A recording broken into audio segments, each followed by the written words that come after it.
Partial pressure of carbon dioxide in the alveoli is only 40 mmHg. Internal respiration means the exchange of respiratory gases between blood and tissue cells is called internal respiration. Hemoglobin plays a very great role in carrying oxygen and supplying it to the cells. The exchange of respiratory gases between alveoli and blood is called external respiration.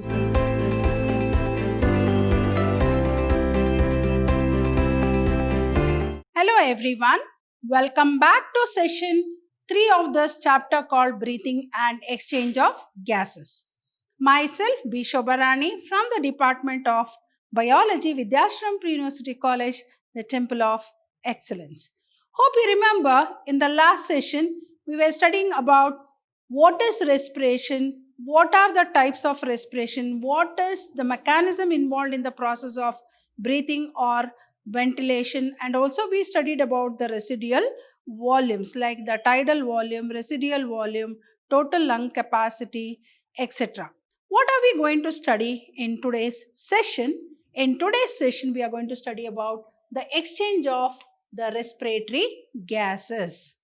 I think all of us know that blood is the main medium where the exchange of gases takes place. So now let us study how the process of this exchange of gases, namely oxygen, that is O2, and carbon dioxide, that is CO2, takes place. So here you can see how the exchange of gases is taking place between the alveoli and the blood capillary. So here you can see the carbon dioxide which is collected from the cells of the body is taken by the blood and it is exchanged with alveoli. At the same time, oxygen, which is received by the process of internal respiration or inhalation, is given back to the blood. From the blood, it goes to the cells and then to the tissues. So now let us understand what is the main mechanism that is involved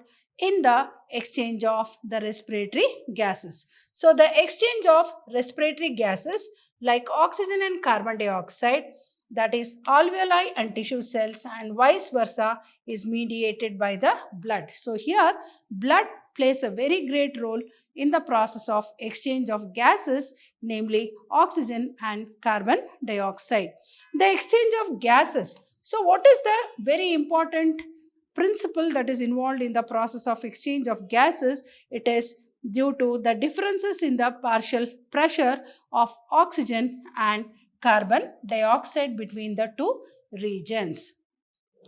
So what is external respiration? The exchange of respiratory gases between alveoli and blood is called external respiration. So the exchange of the respiratory gases between the alveoli. What are alveoli? Alveoli are the structural and functional units of respiration, are the units of respiration. So alveoli are also called as what? Air sacs.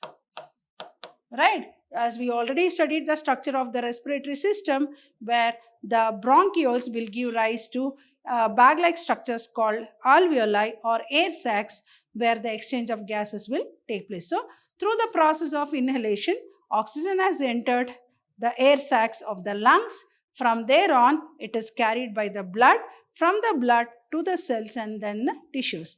At the same time, the impurity, the gaseous waste that is produced by the tissues and the cells is carbon dioxide, which is picked up by the blood and it is given to the alveoli for expulsion. So this is actually the mechanism that is involved in the process of exchange of gases. So the exchange of respiratory gases like oxygen and carbon dioxide, alveoli and tissue cells and vice versa is mediated by the blood. So the exchange of gases is due to the differences in the partial pressure of oxygen and carbon dioxide between the two regions. As we know, the partial pressure of carbon dioxide is more in the blood, less in the atmosphere. As a result, from the blood, it goes to the alveoli. From the alveoli, it is expelled out. So as we know, oxygen is more partial pressure of oxygen is more in the atmosphere, less in the blood. So obviously the oxygen moves into the lungs of that is the alveoli. From there it is supplied to the blood. So it is based on the differences in the partial pressure of oxygen and CO2 between the two regions. So what is external respiration? The exchange of the respiratory gases between alveoli and blood is called external respiration. Now let us understand, as I said, the exchange of gases is based on the differences in the partial pressure between the alveoli and the blood. Now, the partial pressure of O2, that is oxygen in the alveoli, is 105 mmHg, whereas in the blood it is 40 mmHg. So, through the process of inhalation, oxygen has entered the alveoli, the air sacs of the lungs, wherein the partial pressure of the oxygen in alveoli is 105 mmHg, whereas in the blood, the partial pressure of oxygen is less. As we know, the gases move from against the concentration gradient from a region of higher partial pressure to a region of lower partial pressure. So as we know, in the alveoli, oxygen is more, so it moves from the alveoli to the blood as the partial pressure in blood is less. It is 40 mmHg. Hence, oxygen diffuse from the alveoli into the blood. Until what? Until the partial pressure of oxygen increase to 105 mmHg. So it will be stable. So till then, when the partial pressure of blood will be around 105 mmHg, till then the gas, that is the oxygen, will diffuse from the alveoli to the blood. Meanwhile, what will happen in the, so partial pressure of carbon dioxide is more in the blood. So meanwhile, CO2 in the alveoli is 40 mmHg, whereas in the blood it is 45 mmHg. So carbon dioxide is more in the blood. How it is more in the blood? It has collected as a gaseous waste from the cells, from the tissues. So the blood has, it is like give and take policy.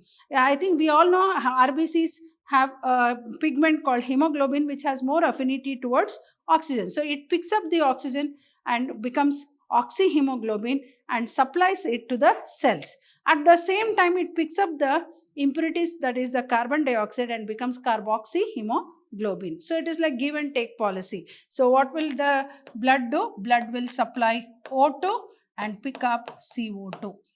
Right? So it will supply oxygen to the cell, and at the same time, what is it going to pick up from the cell? Carbon dioxide. So meanwhile, partial pressure of carbon dioxide in the alveoli is only 40 mmHg, whereas in the blood it is 45 mmHg. So therefore, the carbon dioxide diffuse from the blood into the alveoli until the partial pressure of carbon dioxide of the blood decreases to 40 mmHg. Same mechanism is involved. So here you can see in the alveoli. So in the alveoli, so what is one not, that is oxygen. This is exchange of oxygen between the alveoli and the blood. Between alveoli and blood. Here it is the exchange of CO2 between blood and alveoli. So here this is blood, here it is alveoli. So partial pressure of oxygen is more in the alveoli as it has taken the oxygen through inspiration or through inhalation. Through inhalation. So partial pressure of oxygen, carbon dioxide is, partial pressure of PCO2 is 40 mmHg in the alveoli, whereas PO2 in the blood it is 40 mmHg, PCO2 is 45 mmHg. So here what will happen as a result? It will move to the blood. Here it will move to the alveoli. So this arrow mark indicates that is oxygen will move, and this will indicate the carbon dioxide will move into the lungs. So here, because of the partial pressure differences in the oxygen and carbon dioxide, as we find that it moves from a region of higher partial pressure to a region of lower partial pressure. So, I repeat, the partial pressure of oxygen in the alveoli is 105 mmHg, whereas in the blood it is 40 mmHg. Hence, what will happen? O2 will diffuse into the blood until it becomes, even this will become 105 mmHg. Meanwhile, PCO2 in the alveoli is 40 mmHg, whereas in the blood it is 45 mmHg. So what will happen? The PCO2 will diffuse into the alveoli until even this will become 45 mmHg. So this is how we can see how the oxygen diffuses from the alveoli to the blood and how carbon dioxide diffuses from the blood to the alveoli, and that is how the process of exchange of gases, namely the oxygen and carbon dioxide, is taking place. Now, internal respiration. The exchange of respiratory gases between the blood and tissue cell is called internal. There between alveoli and blood is called external respiration. Here, internal respiration means the exchange of respiratory gases between blood and tissue cells is called internal respiration. Now, let us see what is the mechanism that is involved in the process of internal respiration, which is the exchange of gases, the respiratory gases, namely oxygen and carbon dioxide, between the blood and the tissue cell is called internal respiration. So, the partial pressure of oxygen in the blood is 105 mmHg, then whereas in the tissue cells it is 40 mmHg. So, this should be blood and this should be the tissue, right? So, the partial pressure in the blood is 105 mmHg, whereas in the tissue cells it is 40 mmHg. So, here the oxygen diffuse from the blood into the tissue cells. So, here you can see it is moving from the blood to the tissue,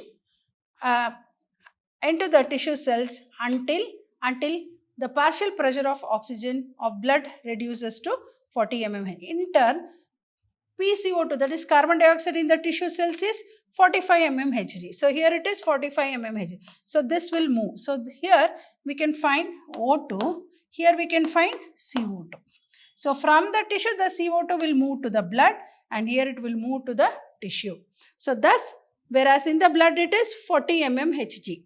So, whereas thus CO2 diffuse from the tissue cells into the blood until PCO2 of the blood increases to 45 mmHg. So, here the process of exchange of gases between the blood and the tissue is called internal respiration, whereas the process of exchange of the respiratory gases between the alveoli and the blood is called external respiration. So, during the process of internal respiration, the exchange of respiratory gases between blood and tissue cell is called internal respiration. So, the partial pressure of oxygen in the blood is 105 mmHg, whereas in the tissue cells it is 40 mmHg. Thus, O2 diffuse from the blood to the tissue, because tissue will have less of oxygen, blood will have more of oxygen, and tissue will have more of carbon dioxide, blood will have less of carbon dioxide. So, diffuse from the blood into the tissue cells until the partial pressure, P stands for what? Partial pressure of O2 of blood reduces to 40 mmHg. You know, it is measured in terms of mercury. So, in turn, the partial pressure of carbon dioxide in the tissue cells is 45 mmHg. Here you can see 45 mmHg.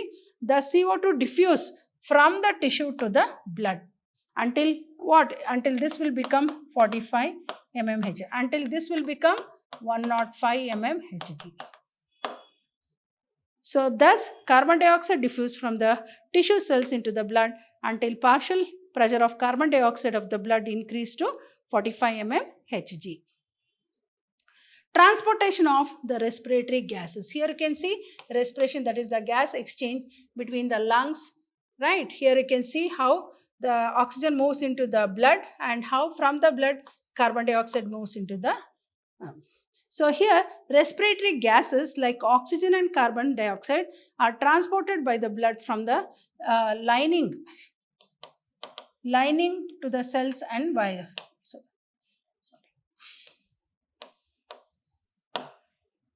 I repeat, transportation of respiratory gases, that is like oxygen and carbon dioxide, are transported by the blood from the lungs to the cells and vice versa.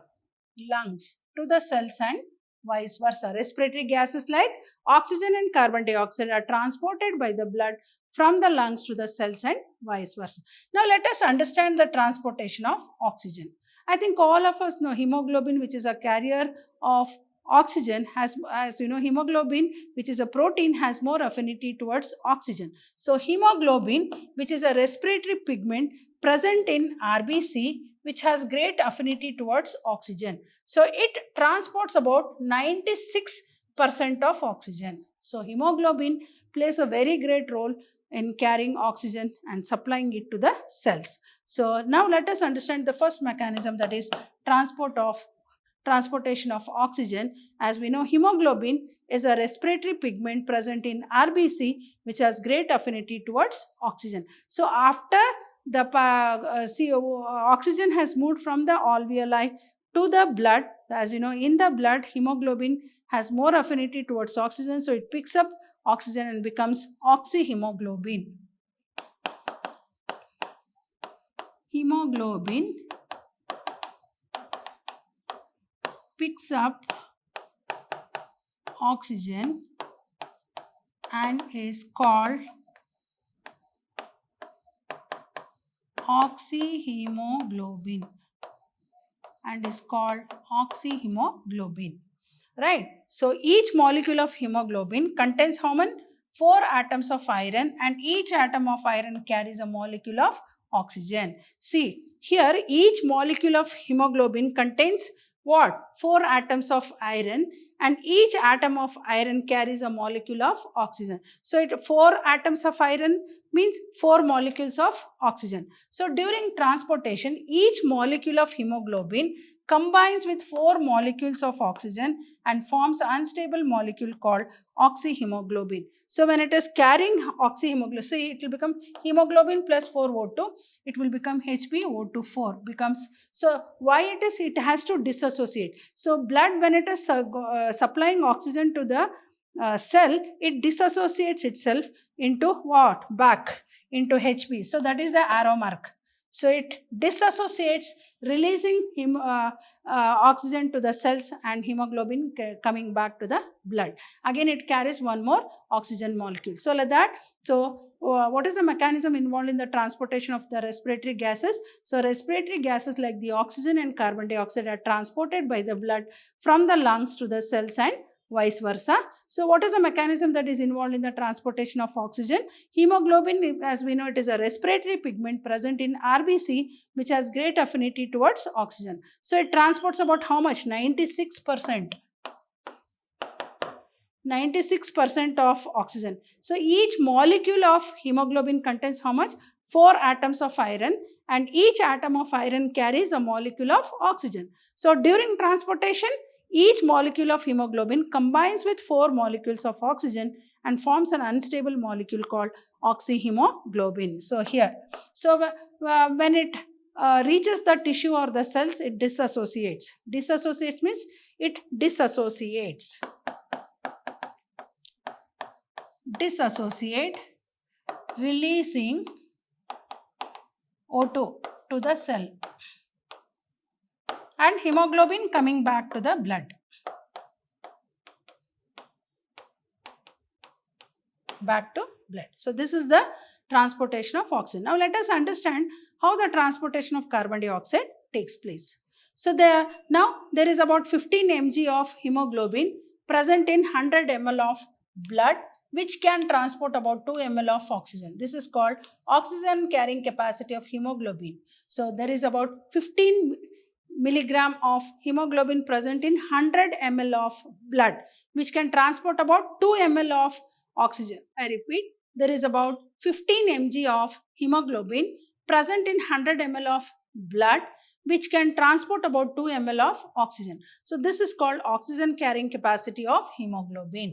So when blood reaches the tissues, oxyhemoglobin disassociates. As I said, it will disassociate. Before it was formed as oxyhemoglobin. So when it dissociates, it will become again hemoglobin, releasing what? Oxygen to the cells and giving up oxygen to the cells. So the hemoglobin returns back to the lungs to repeat the process. So thereon, it will repeat the process. So there is about, this is transportation of carbon dioxide.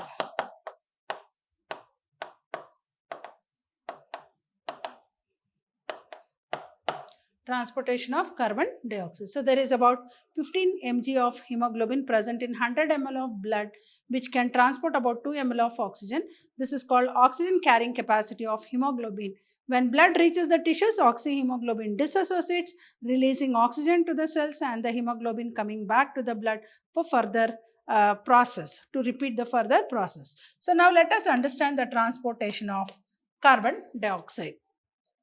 CO2, as you know, it is a gaseous waste, is continuously produced in the cells as waste products of oxidative metabolism.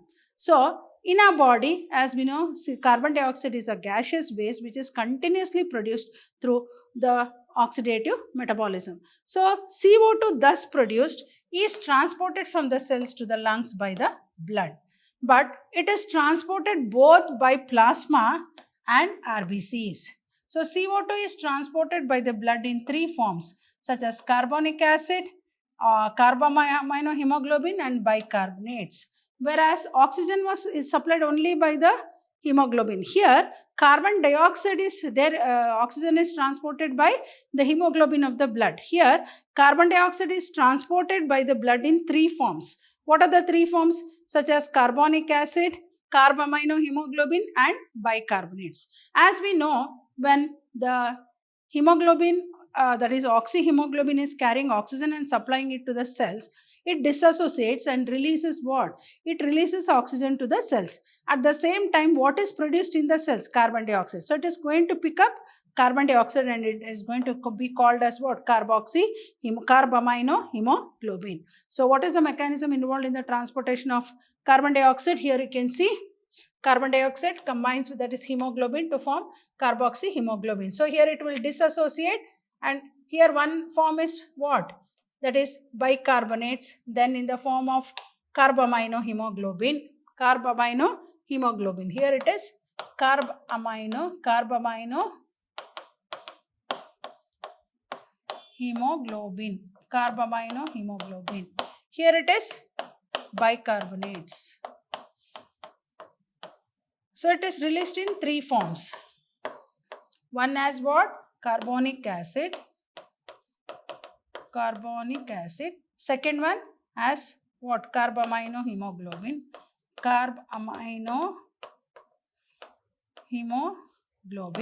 And next as bicarbonates. Hope you have understood the process of transportation of the respiratory gases, namely oxygen and carbon dioxide. The mechanism that is involved in the process of transportation of oxygen and the mechanism that is involved in the transportation of carbon dioxide. So I'll be back with some more and the last concepts of this interesting chapter called breathing and exchange of gases. Till then, goodbye and thank you.